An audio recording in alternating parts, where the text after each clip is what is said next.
Find somewhere else to die, my father said, standing in the hallway of the house my mother bought, 6 days after we buried her.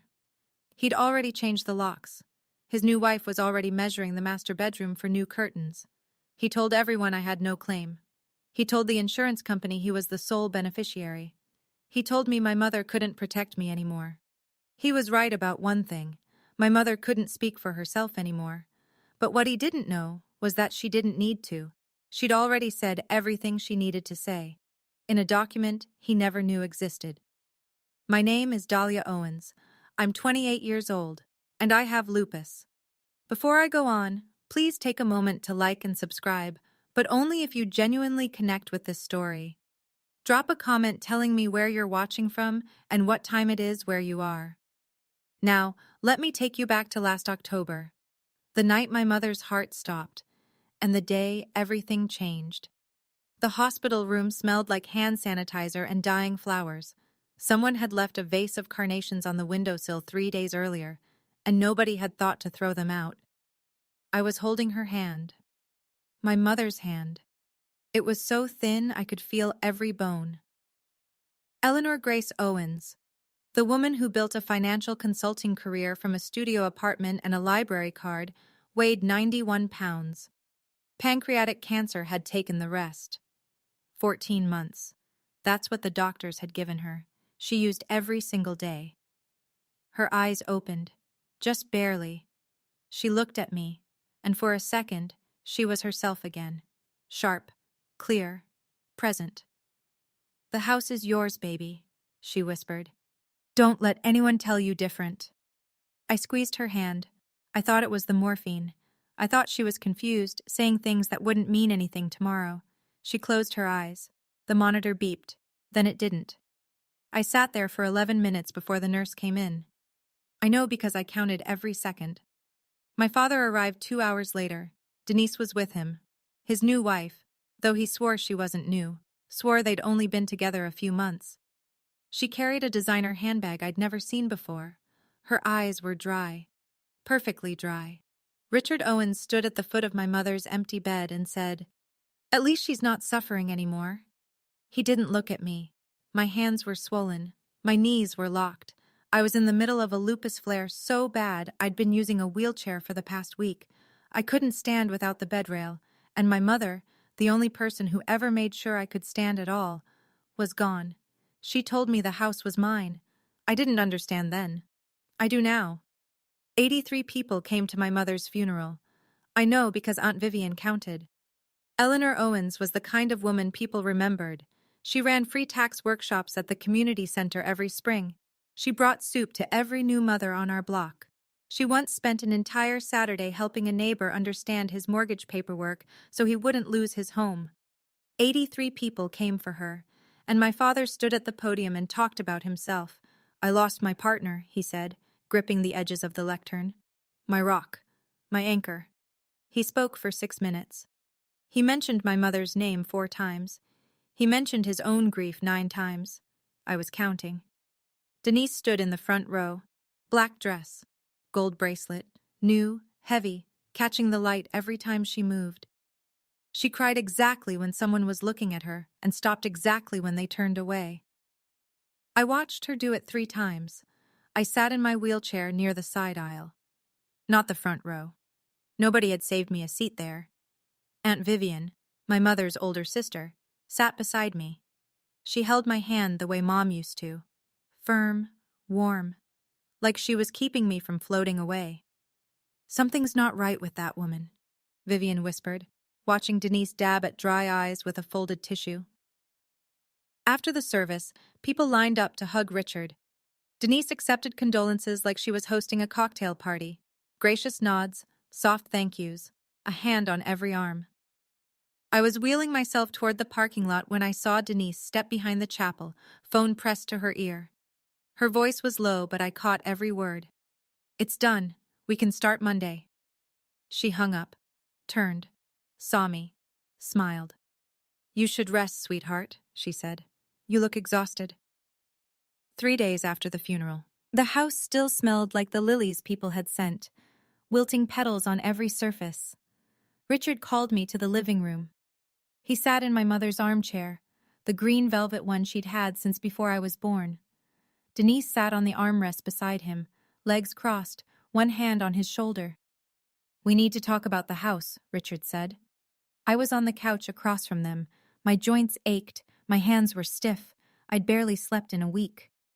"This house," he continued, "the investment accounts, the life insurance, it all comes to me.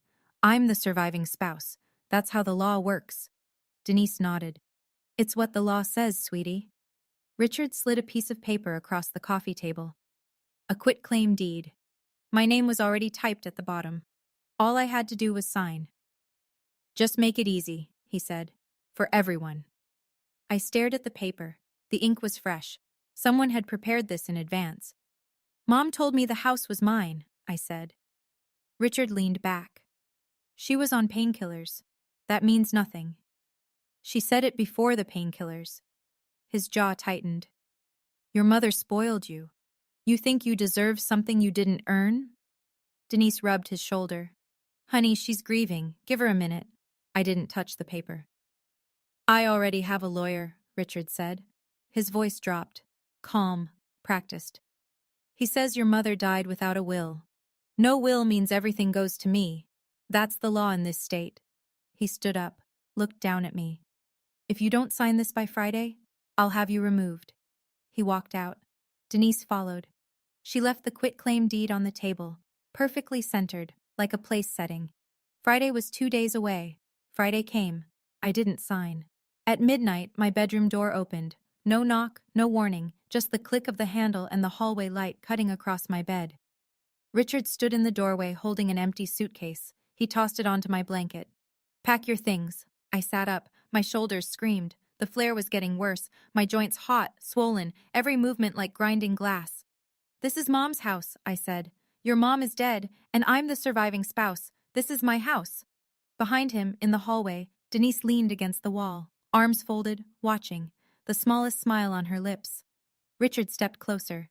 His voice was low, steady, the kind of calm that comes from having already decided.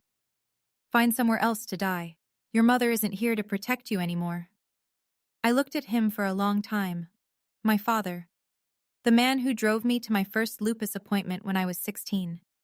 The man who used to carry me to bed when the pain was too bad to walk. That man was gone. Or maybe he'd never really been there. Maybe it was always Mom standing behind him, holding us both up. I packed what I could. Clothes, medications, my mother's reading glasses from the nightstand. I dragged the suitcase across the porch she used to sit on every morning. Her wind chimes were still ringing in the cold. I called Aunt Vivian at 1 a.m. She answered on the first ring. She didn't ask questions. She just said, "I'm coming." In her car, I couldn't cry. My body didn't have the energy. Vivian reached over and held my hand on the center console. "We're going to figure this out," she said. And somewhere in the back of my mind, a number surfaced. A phone number my mother had made me memorize years ago. I'd never called it. I didn't even know whose it was, until now. Aunt Vivian's guest room had yellow curtains and a quilt that smelled like cedar. I sat on the edge of the bed at 3 a.m. and tried to figure out what I had left. I opened my phone, checked my bank account. $2,112. That was everything. I called my pharmacy the next morning. The automated system cut through before I could even spell my last name. "Your insurance has been terminated. If you'd like to pay out of pocket, the total for your current prescriptions is $1,814. 1 month of medication. Nearly my entire savings. Hydroxychloroquine, prednisone. The drugs that kept my immune system from eating my own body alive. Without them, the flares would get worse. The kidney damage would accelerate. My doctor had been clear about that for years. Richard hadn't just taken my home. He'd cut off my ability to stay alive. I sat at Vivian's kitchen table with a mug of tea I couldn't drink because my hands were too swollen to grip it. She sat across from me and watched me stare at nothing. "Your mama told me something once," she said quietly. It was about a year before she got sick. She grabbed my arm at Thanksgiving, right in the kitchen while Richard was watching football, and she said, "If anything happens to me, tell Dahlia to call Margaret Hollis."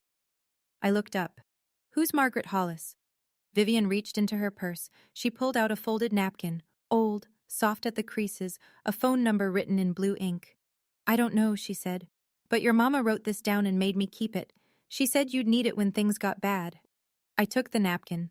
The handwriting was my mother's. Neat, deliberate. Even on a napkin, she didn't rush. Things were bad. Things were as bad as they could get. Or so I thought. Richard moved fast. I'll give him that. Within a week, he'd called every relative in our family. Uncle Thomas, Uncle Gerald, cousins I hadn't spoken to since Thanksgiving 2 years ago. He called them all. His version of the story went like this. Dahlia, still grieving, became erratic. She refused to cooperate with the estate process. She left the house on her own. She was unwell, physically, and he implied, mentally. She needs help, he told Uncle Thomas. I tried. She wouldn't let me. Denise handled the digital side. She posted on the family Facebook group, the one Aunt Eleanor had created years ago for sharing holiday photos and birthday wishes. We tried to help Dahlia, but she wants to do things her own way. Please pray for her. 47 reactions, hearts, praying hands, comments like, so sorry you're going through this, directed at Richard and Denise, not at me. My phone rang for 3 days straight. Cousins, aunts, people I barely knew. Your dad just lost his wife. Don't make this harder. He's trying his best, Dahlia. Maybe you should apologize. I stopped answering. Vivian fielded the calls for me while I lay on her guest bed, staring at the ceiling, feeling the inflammation crawl up my wrists like fire under the skin. One person believed me. One person out of my entire family. Vivian sat on the edge of my bed that night and handed me the napkin again. Call that number tomorrow, she said. First thing. I smoothed the napkin between my swollen fingers. Margaret Hollis. I didn't know her. Didn't know what she did.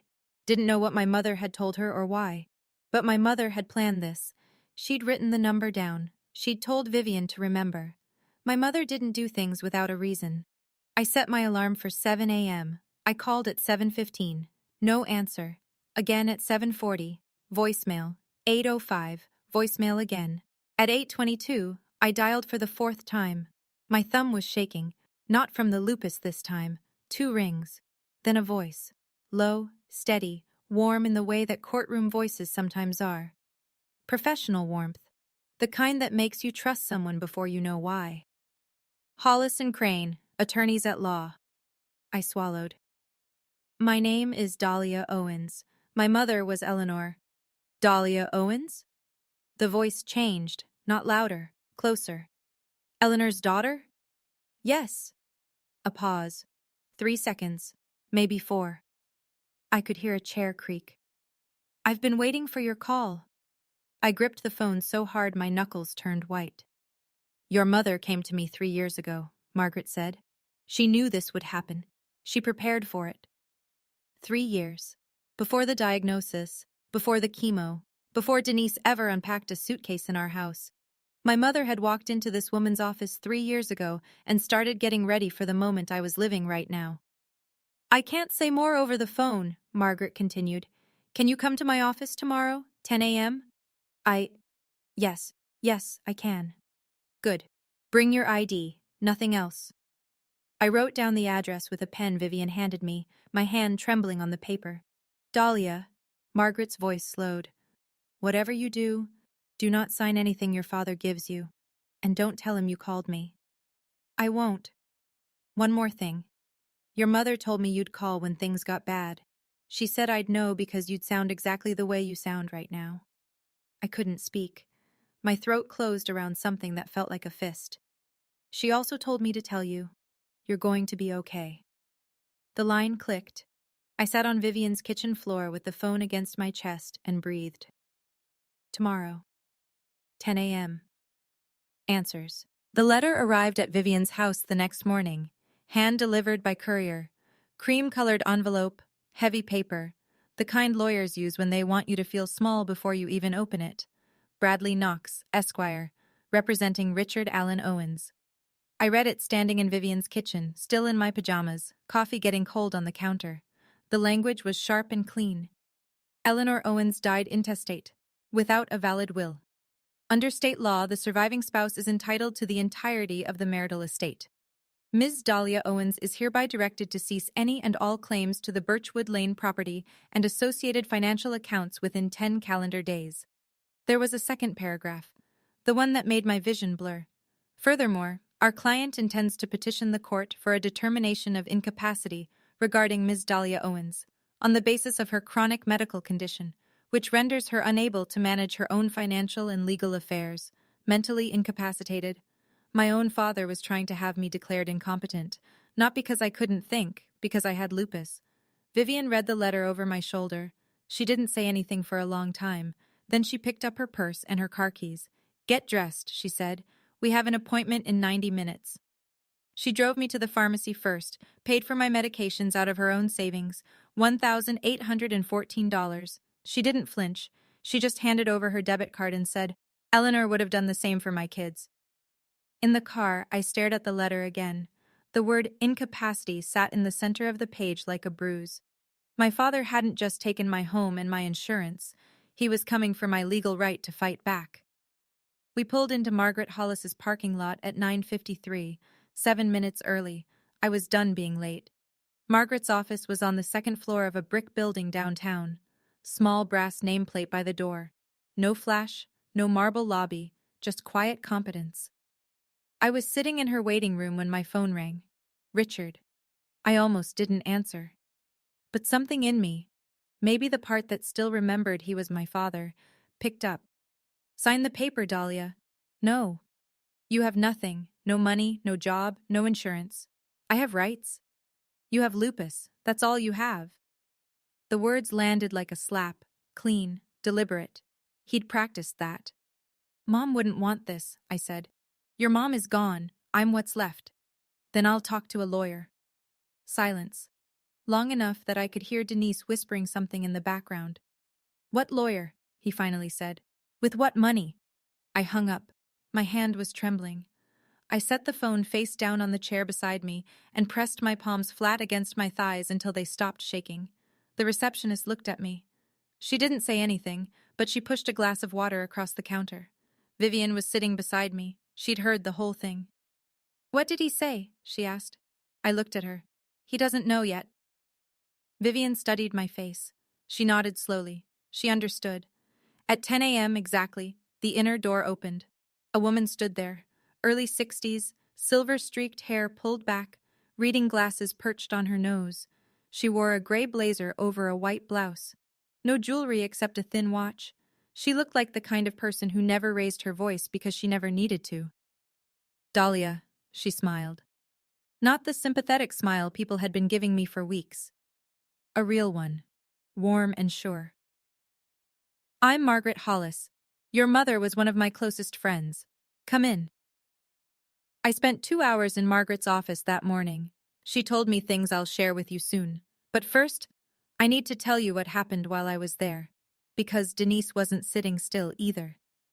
My phone buzzed as I was leaving Margaret's building. Dr. Nathan Briggs, my rheumatologist, the man who'd been treating my lupus for 6 years. He never called unless something was wrong. "Dahlia, I need you to know something." His voice was careful, measured. "A woman called my office this morning, identified herself as Denise Owens, said she was your stepmother and legal guardian." I stopped walking. Vivian held my arm. "She requested a full copy of your medical records, treatment history, psychological evaluations, medication lists, everything." "What did you tell her?" I told her no. HIPAA doesn't allow it. She's not your guardian. She's not on any of your forms. He paused. "But Dahlia," she was specific. She asked about cognitive function. She asked if your condition affects your decision-making. My stomach dropped. "They're building a case," Dr. Briggs said quietly. "They want documentation that says you can't take care of yourself." I leaned against Vivian's car. The October wind bit through my coat. "Can I give you some advice?" he said. "Not as your doctor, as someone who's watched you fight this disease for 6 years. Yes, I can't tell you what to do, but I can tell you, protect yourself." I thanked him, hung up, told Vivian everything. She gripped the steering wheel until her knuckles went pale.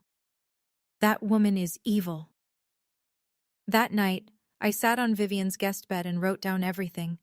Every conversation, every date, every dollar, everything my mother had ever said about the house, the accounts, the future.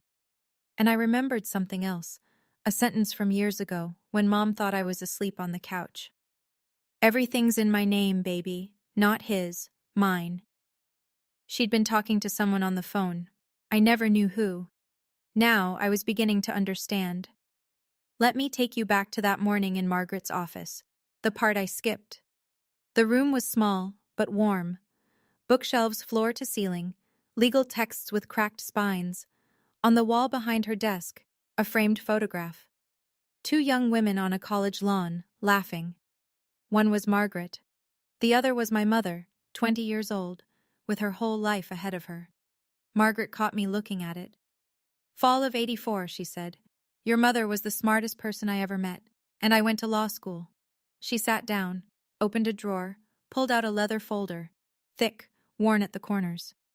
Your mother came to me 3 years ago, she said, right after she found text messages on Richard's phone. Messages from Denise. I felt the room tilt. 3 years ago? That was before she was even diagnosed. Exactly. Margaret folded her hands on the desk. She came to me and said, I need to make sure Dahlia is taken care of, no matter what happens to me. She wasn't sick yet, but she was clear-eyed. She saw what Richard was becoming. Margaret opened the folder. Inside, I could see stacked documents, tabbed and labeled. She didn't show me the contents. Not yet. Your mother put everything in order, Dahlia. The house, the accounts, everything. What do you mean, everything? She held up a sealed manila envelope. Heavy. Official. My mother's handwriting on the front. Just my name. Dahlia. Your mother wrote this for you, but you'll hear it at the reading. The reading? The formal reading of her will. Margaret leaned forward. Which I will be scheduling within the next 2 weeks. Every relevant party will be required to attend. She paused. Let the weight of it settle. Your mother wasn't afraid of dying, Dahlia. She was afraid of what would happen to you after. I couldn't touch the envelope. I could only stare at my name in her handwriting and feel my chest crack open. Margaret gave me a glass of water. I drank half of it before I realized my hands had stopped shaking. Here's what you need to understand, she said. Your father's lawyer is claiming Eleanor died intestate, without a will. That's the foundation of everything he's doing. The quitclaim deed, the insurance claim, the incapacity petition. All of it rests on the idea that your mother left nothing behind. She tapped the leather folder. He's wrong. Margaret explained it piece by piece. My mother had executed a formal last will and testament 3 years ago. It was notarized by a retired judge, Judge Patricia Henley, a personal friend of Margaret's. 2 independent witnesses signed. And Eleanor had recorded a video statement to accompany it, confirming her wishes in her own voice, on camera, while healthy and lucid.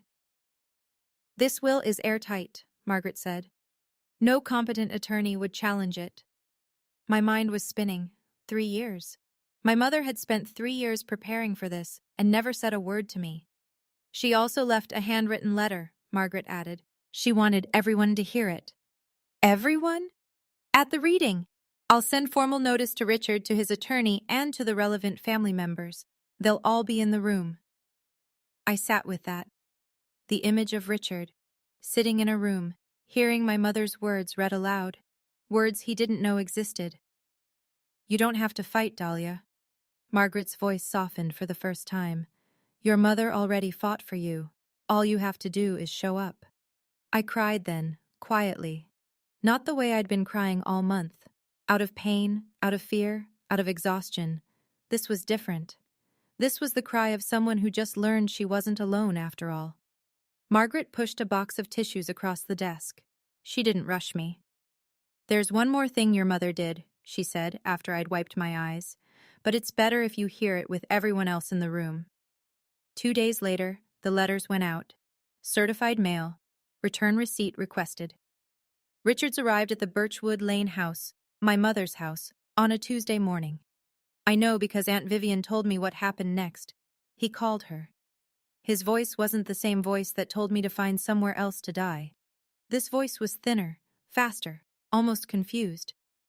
"Who is Margaret Hollis?" Eleanor never mentioned a lawyer. Vivian kept her answer short. "Come to the reading and find out." "What reading? There is no will. My lawyer already confirmed." "Then you have nothing to worry about, Richard." She hung up. That evening my phone rang. Richard again. But the tone had changed. The cold authority was gone. In its place, something I almost didn't recognize. He sounded careful. "Listen, sweetheart. Maybe we can work something out. You don't need a lawyer." Sweetheart. He hadn't called me that since I was 15. "I'll be at the reading, Dad. Dahlia. See you there." I hung up. Vivian looked at me across the kitchen table. She raised her coffee mug in a silent toast. Denise posted on Facebook that night. No direct mention of the reading, just a Bible verse about betrayal and a caption. "When family turns on you, God sees everything." 8 heart reactions. 3 prayer emojis. I didn't respond. I didn't even open the app. I was sitting on Vivian's couch, making a list Margaret had asked me to prepare. Dates, events, things my mother had said. Margaret had also called me that afternoon with an update. Richard had hired a second lawyer, Carl Myers, a specialist in estate disputes. "He's panicking," Margaret said. I could hear the calm smile in her voice. "Good." 2 weeks. 14 days until everyone sat in the same room and my mother spoke for the last time. I took my medication. I went to bed. And for the first night in weeks, I slept without waking up. The morning of the reading, I stood in front of Vivian's bathroom mirror for a long time. I'd lost weight. The flare was still active. My fingers were puffy, my wrists stiff, and there were shadows under my eyes that no amount of concealer could fix. But I put on a clean blouse, a dark blazer Vivian had lent me, simple flats because heels were out of the question. Margaret had said, "Come dressed like you belong." Because you do. Vivian drove. Neither of us spoke. The radio was off. Just the sound of tires on wet asphalt and Vivian's turn signal clicking like a metronome. Hollis and Crane occupied a quiet corner office in a brick building on Whitmore Street, 2nd floor. No elevator. I took the stairs one at a time, Vivian's hand on my elbow. The conference room was already set up. Long oak table, 12 chairs, water pitchers at each end. A window overlooking the street, pale October light falling across the carpet. People were already there. Uncle Thomas, my mother's younger brother, gray beard, flannel shirt, hands in his pockets. He nodded at me. Uncle Gerald, Eleanor's baby brother, quiet, sitting at the far end. Linda Torres, the family accountant, glasses on a chain around her neck, legal pad open, 2 paralegals from Margaret's firm seated near the door. Then Richard walked in. He wore a navy suit, fresh haircut. Denise was a step behind, black dress, modest neckline, tissue already in hand, ready to perform. Behind them, Bradley Knox, thin and tall, briefcase like a shield. Carl Myers, shorter, rounder, already sweating. Richard sat on one side of the table. I sat on the other. We were 8 feet apart. It felt like a canyon. Then Margaret entered. She carried a leather folder in one hand and a laptop under her arm. She sat both down at the head of the table. She didn't smile. She didn't need to. "Let's begin." Knox spoke first. He buttoned his jacket as he stood, like he was about to address a jury. "Before we begin, my client would like to note that he was unaware of any will and questions its validity." He sat back down. 12 seconds. Practiced. Margaret didn't stand. She didn't need to. She adjusted her reading glasses and opened the leather folder. "Noted," she said. "The will was executed 3 years ago. Notarized by Judge Patricia Henley. Witnessed by 2 independent parties who are available to testify. Its validity is beyond question." Knox shifted in his chair. Myers wrote something on his pad. Richard stood up. His chair scraped against the floor. "My wife never told me about any of this." Margaret looked at him. Her expression didn't change. "She wasn't required to, Mr. Owens." A ripple moved through the room. Uncle Thomas glanced at Uncle Gerald. Linda Torres stopped writing. Denise leaned forward. "This is ridiculous." Her voice cracked, just enough to sound wounded. Eleanor was sick. She wasn't thinking clearly. Margaret turned to Denise. Slowly, the way you turn to face something you've been expecting. Mrs. Pratt Owens, you are not a party to this will. I'll ask you to remain silent unless addressed. The room went still, completely still. The only sound was the clock on the wall and the soft tap of Meyer's pen against his legal pad. Denise opened her mouth, closed it. Her hand found Richard's arm, but he didn't look at her. Knox leaned toward Richard and whispered something. Richard's jaw clenched. He sat down. Margaret waited until the silence had fully settled. Then she opened to the first page. Now, let me read the last will and testament of Eleanor Grace Owens, she began. But she didn't get far. Margaret had barely read the preamble, Eleanor's full legal name, the date of execution, the standard declarations of sound mind, when Richard broke. He didn't shout. That would have been easier. Instead, he turned in his chair until he was facing me directly. His eyes were hard. His voice was even. You know what your problem is, Dahlia? Margaret stopped reading. The room held its breath. You've been a burden your whole life. Uncle Thomas straightened in his chair. Linda Torres set her pen down. Your mother spent everything on your medical bills, every dime. And what did you give back? Nothing. I didn't move. My hands were flat on the table, swollen knuckles pressed against the wood. You can't work. You can't live alone. You can't even walk without help some days. He shook his head. Eleanor felt guilty about your disease. That's the only reason she kept you around. Guilt, not love. The words hit me one at a time, each one precise, each one aimed at the place that was already bleeding. Aunt Vivian stood up so fast her chair hit the wall behind her. That is enough, Richard. Uncle Thomas was shaking his head.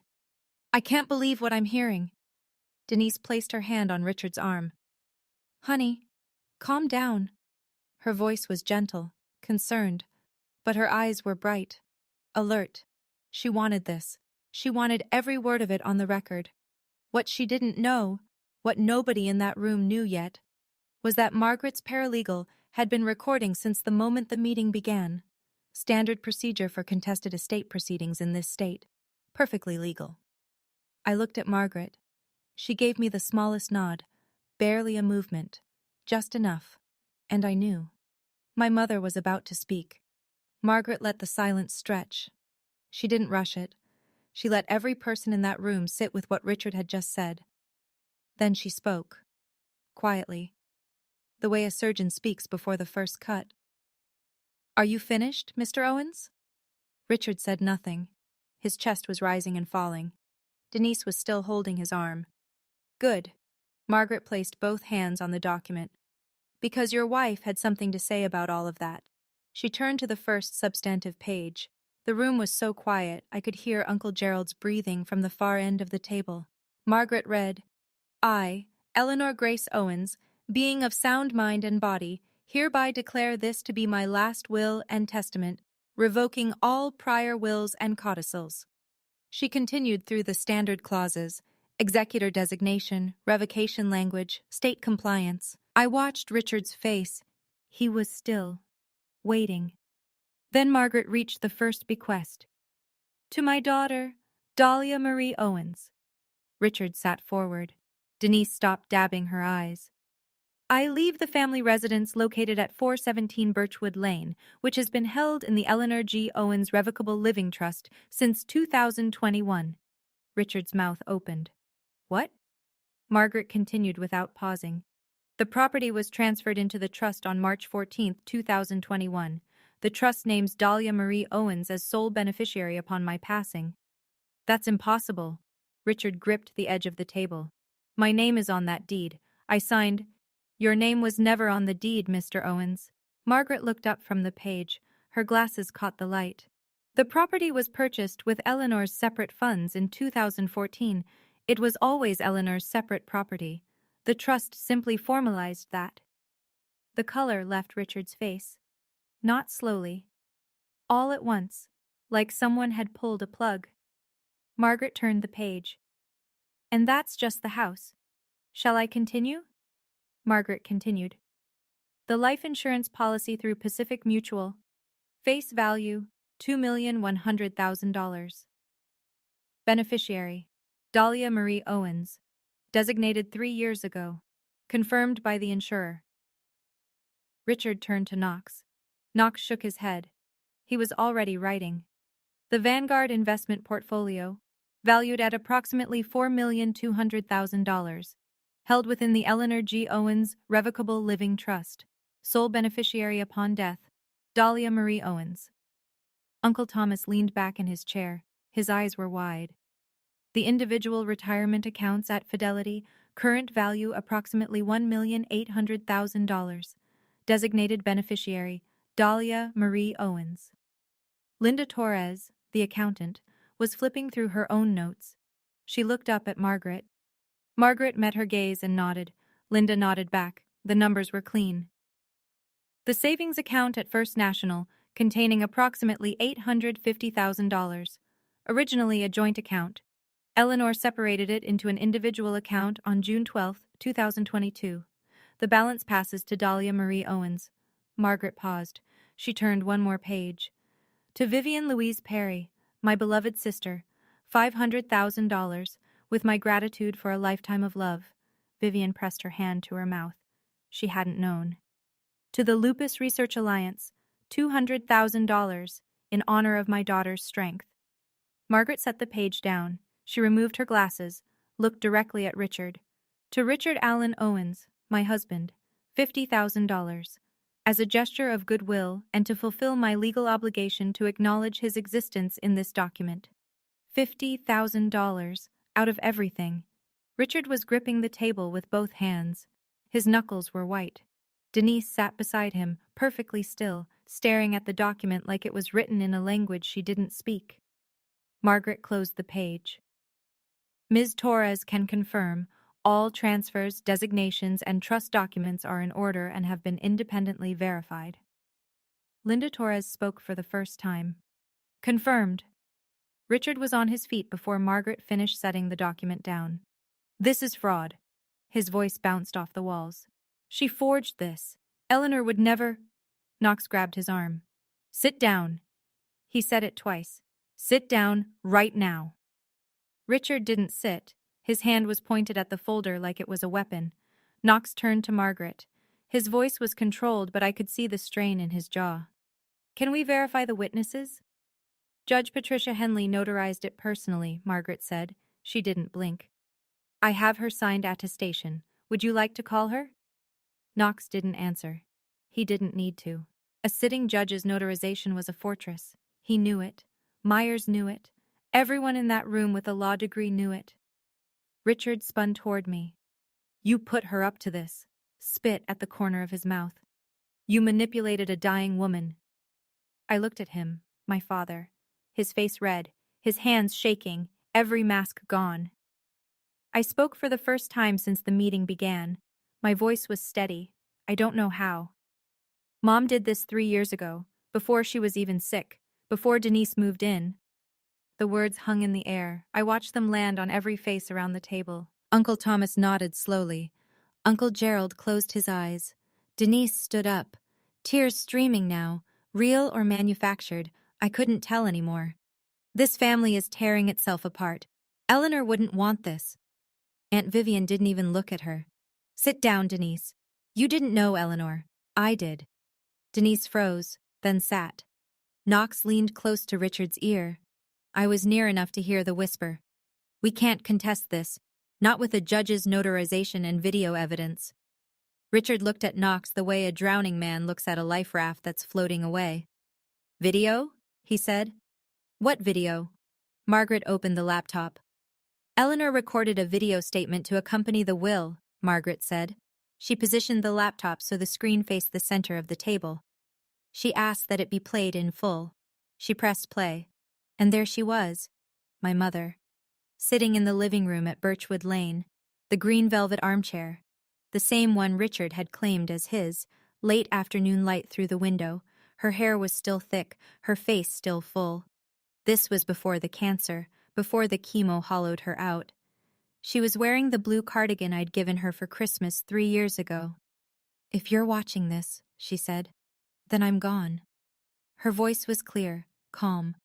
The voice I remembered from bedtime stories and doctors' waiting rooms, and every single night she sat beside me during a flare, rubbing my hands until I could sleep. And I'm guessing Richard is sitting in that room right now, angry. I looked at Richard. He flinched, just slightly, like she'd tapped him on the shoulder from somewhere he couldn't see. I want Dahlia to know something. Mom looked directly into the camera. You were never a burden. You are the best thing I ever did. Your lupus doesn't define you. Your heart does. Aunt Vivian grabbed my hand under the table. I put everything in your name because I trust you. Not because I don't love your father, but because I know what happens when grief meets greed. She paused, took a breath. Richard, if you're listening, I hoped you'd prove me wrong. I really did. Uncle Thomas wiped his eyes with the back of his hand. Uncle Gerald's head was bowed. Linda Torres had stopped writing entirely. Richard stared at the screen. His jaw was locked. His hands were flat on the table. He didn't move. Denise's eyes drifted toward the conference room door, and then my mother said, "There's one more thing I need to say. About Denise." My mother's face on the screen didn't change. She didn't look angry. She didn't look bitter. She looked like a woman telling the truth because she wouldn't get another chance. "Denise," she said, "I know you've been seeing Richard since before my diagnosis. I found the messages on his phone 2 months before I went to see Margaret." The room stopped breathing. I turned to look at Denise. The tissue was frozen against her cheek. Her eyes were fixed on the screen. The performance was over. Richard's head snapped toward Denise. "You told me she never—" "I don't say this out of bitterness," my mother continued, her voice cutting cleanly through the room. "I say this because Dahlia deserves to know, and everyone in this room deserves to know, that the decisions I made were based on facts, not feelings." Uncle Thomas's hands were gripping his knees. Uncle Gerald looked at Richard with an expression I'd never seen on his gentle face before. Disgust. Mom went on. "Richard chose Denise before I even started chemo. I chose to protect my daughter." My chest ached, not from the lupus, from the weight of understanding. My mother had known everything. She'd watched her husband fall for someone else while she was still healthy, still present, still making dinner and folding laundry in a house she knew she might lose.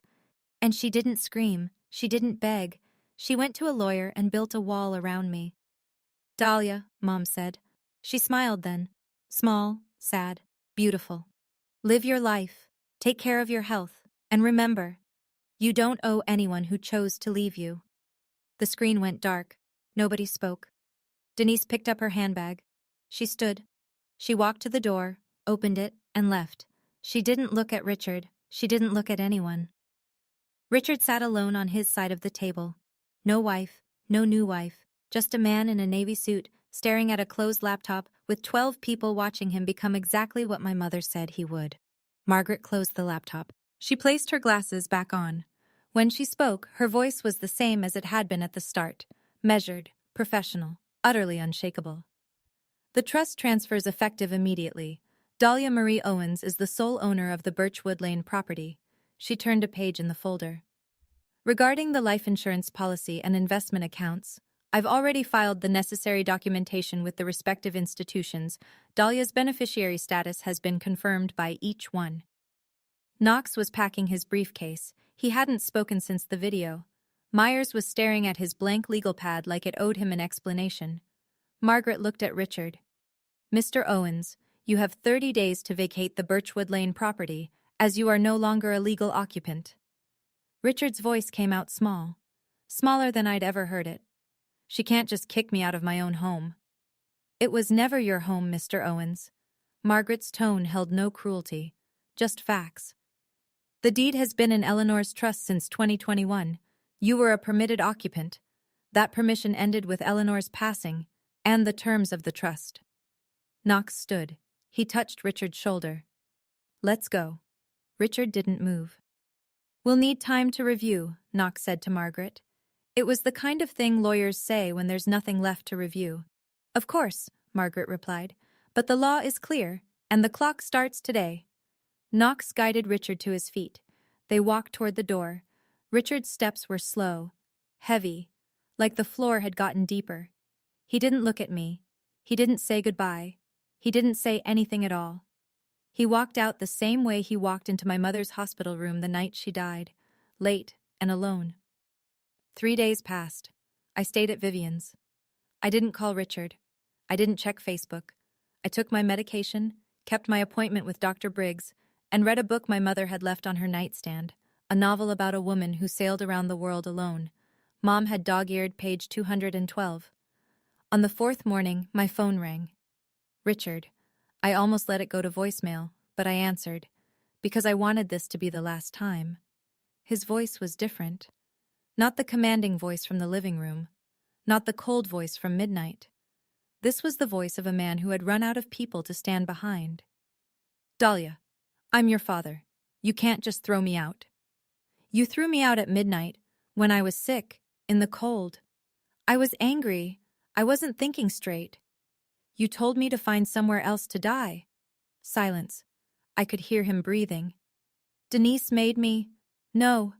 My voice didn't waver. You're a grown man. You made your own choices. More silence. Longer this time. I could picture him sitting in Mom's kitchen, at Mom's table, in Mom's house. For 30 more days. I'm not doing this out of revenge, Dad. I meant it. I needed him to hear that. I'm doing this because Mom wanted me safe, and you showed me exactly why she was right. He started to say something. I didn't wait for it. You have 30 days. Margaret's firm will help you find housing if you need it. Dahlia. Goodbye, Dad. I ended the call, set the phone on the kitchen counter. My hand was trembling, not from lupus this time, just from the ordinary pain of closing a door on someone who should have been holding it open for you. Vivian was standing in the doorway. She didn't ask what he said. She just walked over and held me. 30 days later, I turned the key in my own front door. Richard had left the week before, moved to Ohio, to his brother's house. He'd taken his clothes, his golf clubs, and a box of tools from the garage. He left everything else. The furniture, the dishes, my mother's things. He left her wind chimes on the porch. I don't know if that was kindness or just forgetting. I chose to believe it was the last decent thing he did. The house smelled like dust and closed windows, and underneath it all, like her. Lavender hand cream. The wool throw she kept on the couch. Coffee beans she stored in the freezer because she swore it kept them fresh.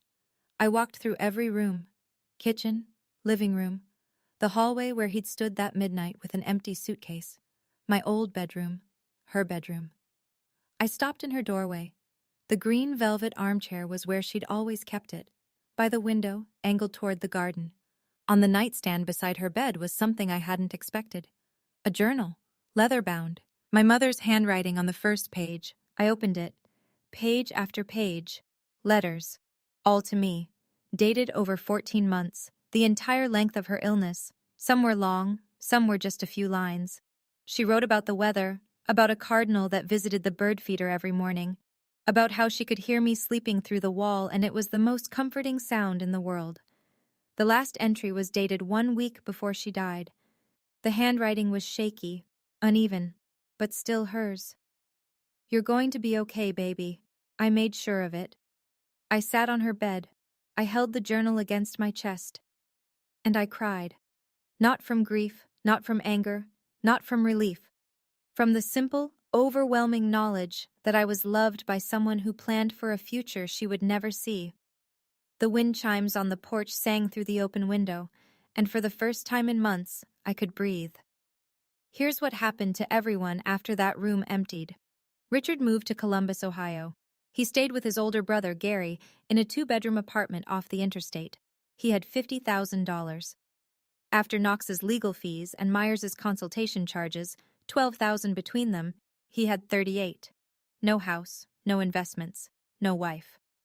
Denise left the reading that day and didn't come back. Not to the house, not to Richard's phone calls, not to anything.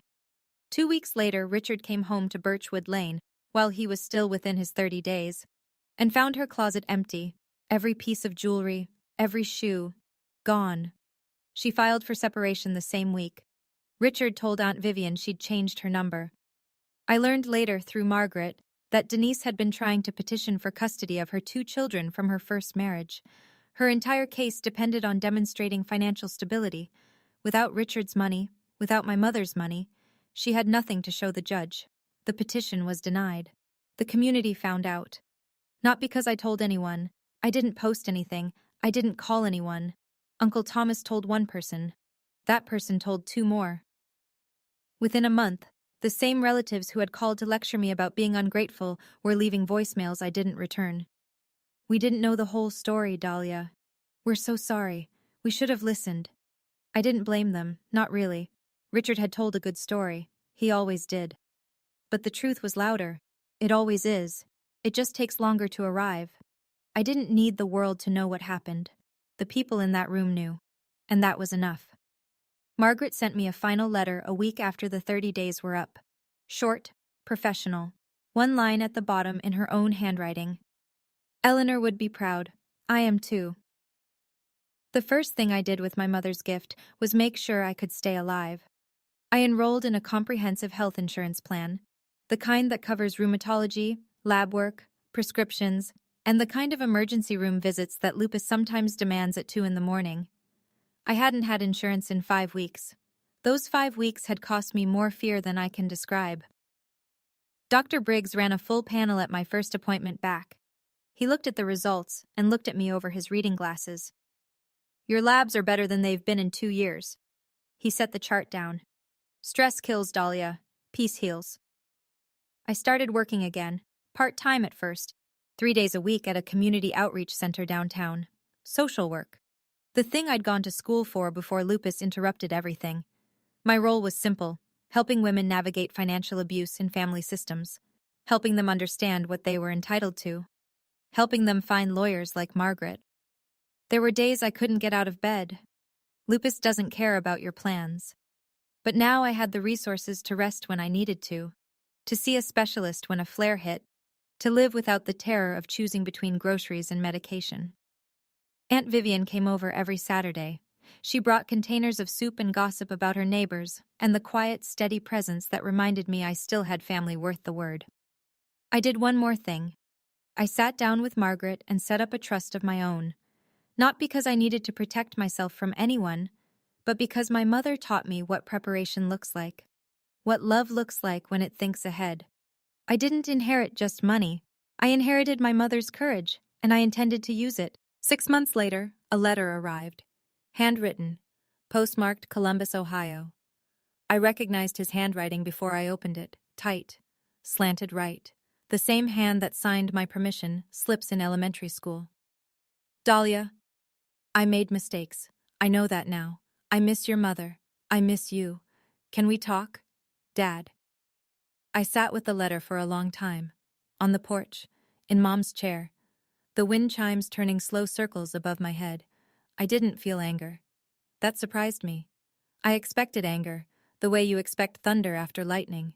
But it didn't come. What came instead was something quieter, a clear understanding that some doors need to stay closed, not out of hatred, out of honesty.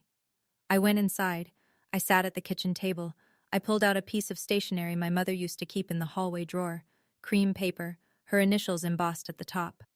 I wrote, Dad, I don't hate you, but I can't trust you, and I won't pretend to, just to make you feel better. If you're serious about changing, start with yourself, not with me. I wish you well. But my door is not open right now, maybe one day, but not today. I folded the letter, sealed the envelope, wrote his address, walked it to the mailbox. I didn't shut the door forever. I want to be clear about that. I didn't make some grand declaration about never speaking to my father again. That would be a different kind of cruelty, and I've had enough cruelty for one lifetime. But I didn't open the door out of guilt either, or loneliness, or because someone told me I should. If that door opens again, it'll be because I'm ready, not because I'm pressured. I went back to the porch. The wind chimes caught a breeze. I listened to them the way I used to listen to my mother humming in the kitchen. Not the melody, just the fact that it was there. I'm not telling you this story because I want sympathy. If that's what you heard, let me try again. I'm telling you because somewhere out there, someone is listening to this at 2 in the morning. Maybe on their phone, maybe through earbuds so nobody else hears. And maybe that person just lost someone they love. Or maybe they're being told they're a burden. Or maybe their family is fighting over things that should be sacred, a house, a promise, a name on a piece of paper. If that's you, I want you to hear this. My mother taught me that love isn't just words. Love is preparation. It's sitting in a lawyer's office when you're healthy and thinking about what happens when you're not. It's putting someone's name on a trust they don't even know about because you know the storm is coming and they'll need shelter. If you have a sick child, a vulnerable parent, a family member who depends on you, please talk to a lawyer, set up a trust, write a will, name your beneficiaries. Don't leave it to chance. Don't assume the people around you will do the right thing when you're gone. Some will, some won't, and by then, you won't be there to find out. And if you're the one being told you're not enough, that you're a burden, that your illness makes you less, that you should be grateful for scraps instead of standing up for what's yours, hear me clearly. You are enough. Your illness doesn't make you less. Your need for help doesn't make you weak. Anyone who uses your vulnerability against you has told you exactly who they are. Believe them. My mother believed in me from a leather chair in a lawyer's office 3 years before she died. She never told me. She just did it. That's the kind of love that outlives everything. It's spring now. I'm sitting on the front porch of 417 Birchwood Lane. My porch, my house. The house my mother bought, protected, and gave to me. Not with a speech, but with a signature on a Tuesday afternoon that nobody knew about. There's a cup of tea on the railing, chamomile, Mom's favorite.